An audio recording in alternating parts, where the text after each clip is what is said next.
it's Marquis. Today I just wanted to talk about this Amityke battery.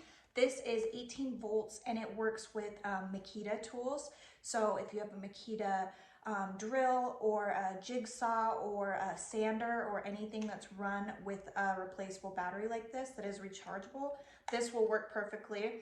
It just slides right onto that little port, and then this is how you release it. You don't have to charge this very often. It really holds a charge for quite a while, so that's super nice. You're not gonna have to worry about going out to get a tool and it's dead and you have to wait for it to charge. It holds it really well. It also has this battery indicator right here, which I haven't had before. I absolutely love, so I can actually see when it needs to be charged. I'm not just gonna have it die in the middle of using it because you can actually see the charge right there.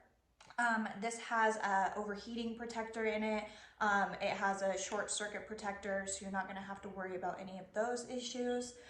It is a lithium ion battery, so it really is long lasting and has amazing power behind it.